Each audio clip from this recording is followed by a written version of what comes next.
Postal ব্যালটের যে registration, এটা অনলাইনের মাধ্যমে এইটা কালকে শেষ হয়েছে এবং খুবই অভূতপূর্ব একটা সাড়া পাওয়া গেছে। 15,33,682 জন লিস্টেড হয়েছেন। তার মধ্যে দেশের ভিতরের থেকে হয়েছেন হচ্ছে 7,61,140।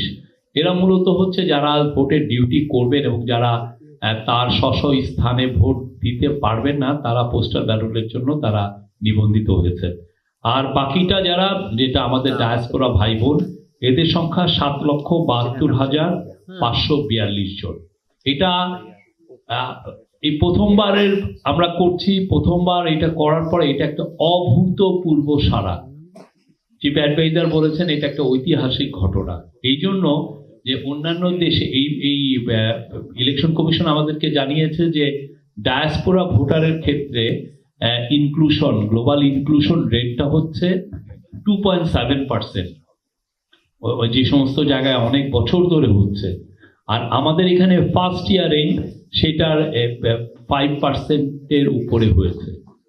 এবং সবচেয়ে বড় কথা, এই আমাদের এই মডেলটাকে অনেকে খুব ক্লোজলি মনিটর করছে, ক্লোজলি ওয়াচ করছে। কিছুদিন আগে বেগম খালেদা জিয়ার জানাজা পরবর্তীতে কন্ডোলেন্স মেসেজ নিয়ে এসেছিলেন। আপনি জানেন যে শ্রীলঙ্কার ফরেন মিনিস্টার এবং নেপালের ফরেন মিনিস্টার, তারা আমাদের চিফ অ্যাডভাইজারের সাথে যখন সৌজন্য সাক্ষাৎ করেন, তখন কিন্তু তারা সরাসরি বলছেন যে আপনাদের এই মডেলটা আমরা দেখছি। এটা নিয়ে চিফ অ্যাডভাইজার বলেছেন যে সামনের দিনগুলোতে এটা নিয়ে আরো কাজ করার স্কোপ আছে। এটা আরো বাংলাদেশের, আপনারা জানেন যে ডায়াসপোরা পপুলেশন অনেক, কেউ কেউ বলেন যে এটা প্রায় 1.5 কোটির মতো আছেন। তারা যেন প্রত্যেকেই ভোট দিতে পারেন, সেইটার দিকে আমাদের আসলে টার্গেট রাখতে হবে। সেই জায়গায় আমরা পৌঁছতে চাই। চিফ অ্যাডভাইজার বলেছেন যে এইবারের যা অভিজ্ঞতাটা, সেটা সামনের দিনগুলোর ভোটে আমাদের এটা লাগবে। আর এটার মাধ্যমে যে মেসেজটা গেল যে আমাদের ডায়াসপোরা ভাই বোন যারা সত্যিকার অর্থে, যাদের রেমিটেন্সের উপরে আমাদের ইকোনমি অনেকটা দাঁড়িয়ে আছে, তাদেরকে আমরা আমাদের যেই ইম্পর্টেন্সটা দেওয়া উচিত ছিল সেটা কিন্তু হিস্টোরিক্যালি দেওয়া হয়নি। এই প্রথমবারের মতো এটা হচ্ছে এবং এই বিষয়ে আমি বলতে পারি চিফ অ্যাডভাইজার ডে 1 থেকে এই বিষয়ে সিরিয়াসলি এটাকে পার্সু করছিলেন। নতুন এবং ফিরে আসা গ্রাহকদের জন্য নগদে চলছে ক্যাশব্যাক সহ প্রতিদিন হাজারো উপহার জেতার সুযোগ। হবে আশা আর ফেরা, সারপ্রাইজ সেরা। ভোটের বিষয়ে আরেকটা হচ্ছে যে ভোটের গাড়ি, আপনারা জানেন কিছুদিন আগে ডিসেম্বরের 20 তারিখে ভোটের গাড়ি, ভোটের ক্যারাভান ঢাকা থেকে বিভিন্ন ডিস্ট্রিক্টে রওনা হয়েছিল ভোটের মেসেজটা নিয়ে। বিশেষ করে গণভোটের ক্ষেত্রে, গণভোটের বিষয়ে মানুষকে আরো বেশি উদ্বুদ্ধ করতে, ভোটের বিষয়ে, পার্লামেন্টারি ইলেকশন বিষয়ে উদ্বুদ্ধ করতে। তো এই ভোটের ক্যারাভানের আপনি অভূতপূর্ব সাড়ার কারণে এখন এটার সংখ্যা আরো বাড়ানো হবে। এখন 10টা আছে, এটা 20টা করা হবে এবং আগে 300টা উপজেলায় যাওয়ার কথা ছিল, এখন এরা 495টি উপজেলায় যাবে। তার মধ্যে ইভেন চেষ্টা করা হবে যে দ্বীপ ডিস্ট্রিক্ট যেগুলো আছে, যেমন ভোলা আছে বা দ্বীপ উপজেলা আছে, হাতিয়া, সেখানেও যদি যাওয়া যেতে পারে কিনা সেটাও তাই দেখা হবে।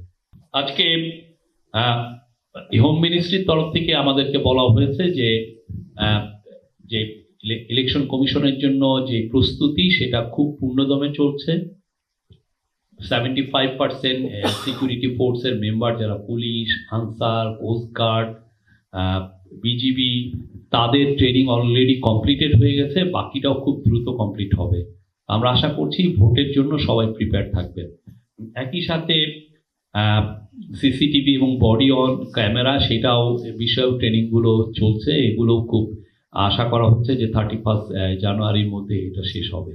এর ফলে যেটা হবে যে আমরা প্রত্যেকটা একটা, এছাড়া হোম মিনিস্ট্রি নিজে একটা অ্যাপ ডেভেলপ করছে, যাতে বাংলাদেশের যে কোনো জায়গায়, যে কোনো প্লেসে যদি কোনো ধরনের ভোটিং এর ক্ষেত্রে কোনো ডিসরাপশন হয়, কোনো ভায়োলেন্স হয়, সেটা যেন ইমিডিয়েটলি সেন্ট্রালি এটা জানা যায় যে কোনো জায়গাতে। ফলে যে কোনো সিকিউরিটি ফোর্স আরো যদি মোবিলাইজ করার প্রয়োজন হয় সেই কাজটা করা যাবে।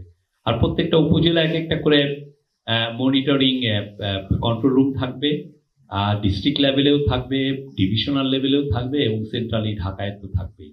আর আমি যেটা ভোটের গাড়ি বললাম যে এটা নতুন করে আরো 20টা সহ এটা আবার যাওয়া শুরু করবে ওরা 9th of জানুয়ারি থেকে, এটা চলবে 31শে জানুয়ারি পর্যন্ত। এরা মোট 30টি টিভিসি দেখাবে এবং কিছু কিছু ক্ষেত্রে ওরা স্ট্র্যাটেজিক পয়েন্টে থাকবে আর কি।